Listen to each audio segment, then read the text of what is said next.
नमस्कार दोस्तों, स्वागत है आपका पितृलोक दर्शन चैनल पर। आज हम बात करेंगे पितृदोष के बारे में।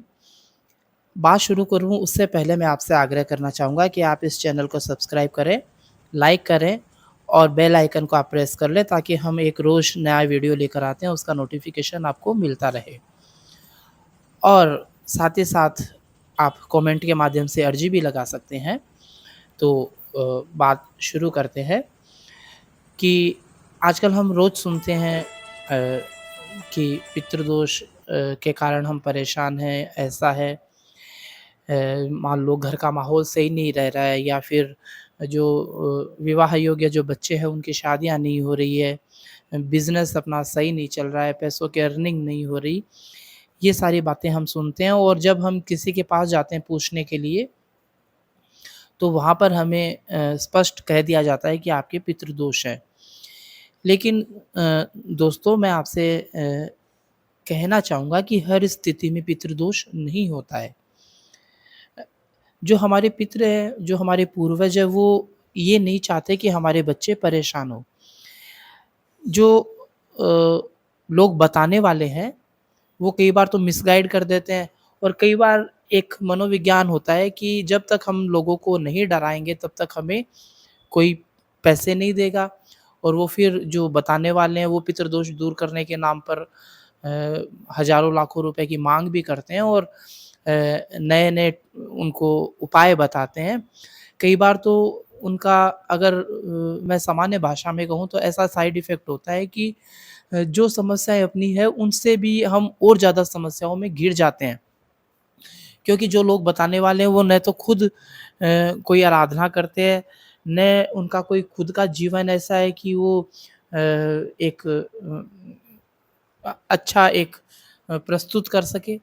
तो इस कारण हमें हर जगह पूछने से भी बचना चाहिए और हर कोई अगर उपाय बताता है तो उन उपायों से भी हमें बचना चाहिए। उनकी खोजबीन करके ही हमें वो उपाय करने चाहिए कि वो शास्त्रों के अनुरूप है या नहीं है।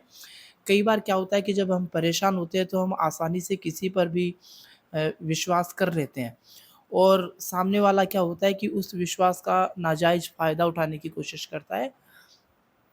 तो मैं आप सबसे आग्रह करना चाहूँगा कि आप इन सब चीज़ों से जहाँ तक हो बचें।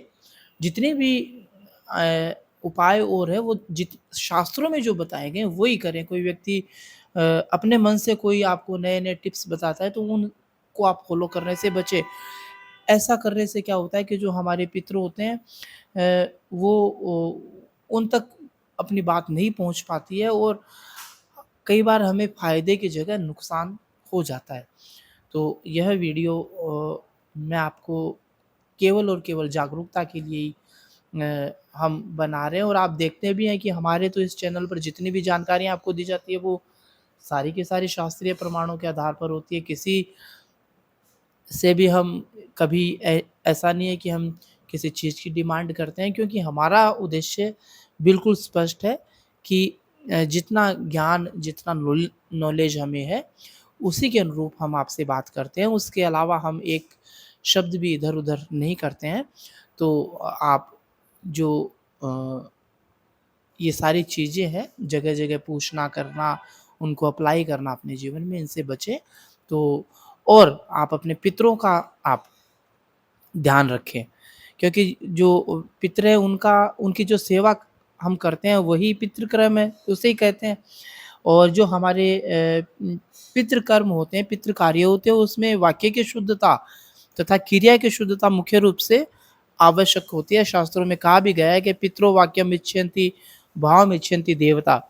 पितर वाक्य और क्रिया शुद्धि होने पर ही पूजा को स्वीकार करते हैं, जबकि देवता भावना शुद्ध होने पर पूजा को स्वीकार करते हैं। क्रिया तथा वाक्य में कोई त्रुटि हो जाए तो वो देवता है वो प्रसन्न हो जाते हैं क्योंकि वो भावना देखते हैं। और जो हमारे पितृ होते हैं उनको वाक्य की शुद्धता और क्रिया की शुद्धता दोनों चाहिए होती है। तो पितृ कार्य में देव कार्य की अपेक्षा अधिक सावधानी बरतनी चाहिए। ऐसा नहीं है कि हम किसी के भी कहने पर कोई भी पितृ कार्य जो नया-नया है वो शुरू कर दें। इससे फ़ायदे की जगह आपको नुकसान हो सकता है। जानकारी कैसी लगी आप हमें ज़रूर बताएँ। कमेंट के माध्यम से आप बता सकते हैं और पितरजी महाराज आप सभी की रक्षा करें, आप सभी के प्रति आध्यात्मिक मंगल भावनाएँ, पितरजी महाराज आप सबकी रक्षा करें।